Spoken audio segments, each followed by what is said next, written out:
So the next question comes often, and it's how do we measure innovation? Is it R&D spend? Is it number of patents? Is it revenue from new products? What are your thoughts? That is a really tough question, and it's asked all the time.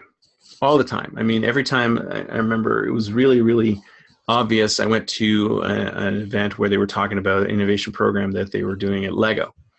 And they described the program and they said they had all this great engagement and everybody signed up and there were all these great ideas put into the system. I don't know if it was Lego, some other company.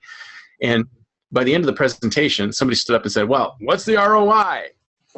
How much money are you going to make on this, right? And they're like, you know, it's all soft, right? From her perspective, it was all soft.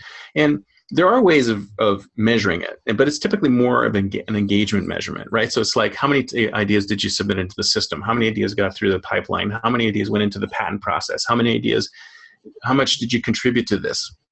But it's kind of a bubbling up of different things all happening at once. And I was saying before, you know, a lot of companies say, oh, we want you to come up with the latest billion-dollar idea. Well, it's very difficult to come up with a billion-dollar idea. There's very few billion-dollar ideas out there, even though there's so many unicorns there. I mean, I wouldn't have thought something like Dropbox was a billion-dollar idea, but there it is, right? So, so the thing is that it's very, very difficult to measure it. So I think the corporations have to have a real open mind as to what they get out of it. So they could throw, you know, a certain amount of money at it to set up the program and get people to generate ideas and patent some stuff. But in the end, it's really sort of a more of a holistic thing that sort of ripples through the organization where people start thinking that things are going to be better and things are going to be more innovative. In fact, this works great for companies that are kind of like stuck in an industry that seem that they haven't, like, and their employees, maybe they're not really motivated because they're thinking, oh, this company's not going anywhere, it's not doing anything new and interesting and different. And if you could just say, I mean, think about it this way. If your CEO went to you and said, I need your help. I need your help to chart the future of this company. And if you worked for the company, you were loyal to the company, wouldn't you say, hey, he's asking for my help. He's not coming to me and demanding this. He's asking for my help. You know, I'm going to help him because I have faith, you know, and I want to help.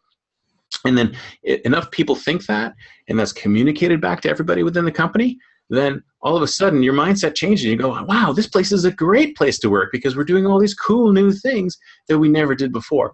So it could even change the whole sense of what the company's all about. And then who knows, maybe it'll increase your stock price too, because it'll, you know, word will get out that you're working on these cool new projects and you're different from before. And it's like, you know, company 2.0, you're taking a completely different tack. You're doing something different and interesting and neat.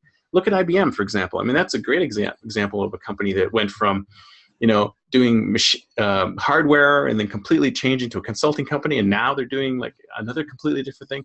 They're pivoting, like they're an old line firm, but they've pivoted enough to be cool again, right? So, I mean, there's a great example of you know, they didn't particularly, and they do measure innovation by patents as well. I mean, they've got a huge patent portfolio, but I'm sure that they measure innovation in all sorts of different ways within the company as well. So I think it's more of a soft thing. So you can't really ask for too many hard numbers, but it eventually will happen in sort of like just the mood of the company will change completely. Great, thank you.